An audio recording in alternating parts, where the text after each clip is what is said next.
Okay, final example from 10E, looking at trig equations with linear transformations. So because this is 3x, not just an x, it's one of these ones where we have to use these steps. So actually, at the moment, we don't want to just charge into this yet because we don't have one trig ratio equaling something. We're not at the stage where we can inverse trig, inverse sine, inverse cos, or inverse tan everything. So we need to find a way to get that to happen. Well, what I can see here is I realise I've got a sine and a cos. There's two identities that help me. One is sine squared plus cos squared equals 1. That's no good here because I don't have any squares. So definitely the one I'm going to want to use is that tan x is equal to sine over cos. Tan is equal to sine over cos. So I can see that if I divide both sides by cos, I'll end up with 5 sine 3x over cos 3x equals 1. And then actually that's just tan 3x. And what I can do is I can just divide by 5 and I'll end up with a fifth. So now it's looking very similar to the question that we've had previously. So first step, always step 1, change of bounds.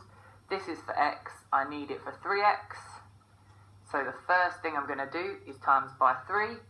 0 times 3 is 3. 360 times by 3 is 1080. And then step 2, step 2, find my principal solution. So do my inverse tan, gives me 3x equals inverse tan of 0.2, which is 11.3. That's in my bounds. And then I've got a choice. I can either use my cast diagram,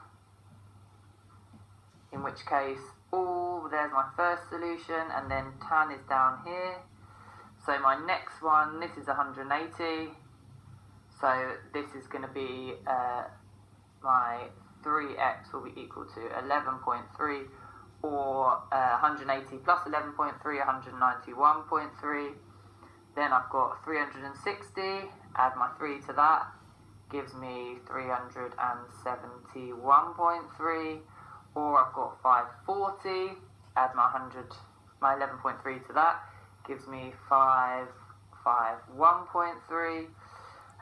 Need to keep going because I've got to go all the way up to 1080. So the next one is 720. It gives me an answer of 731.3 degrees. Or the next one after 720 is 900. So that's 911.3 degrees. And then I finish on 1080 and I'm done. Cool, so then all of these are my possible solutions.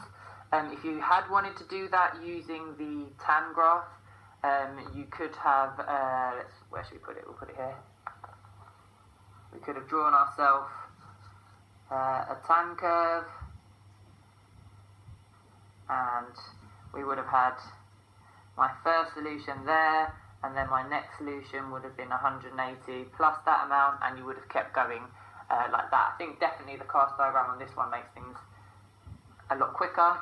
And then to get my final solutions from x, because this was 3x and we wanted x, we just need to take everything and divide by 3. So 11.3 divided by 3 gives us 3.77 degrees.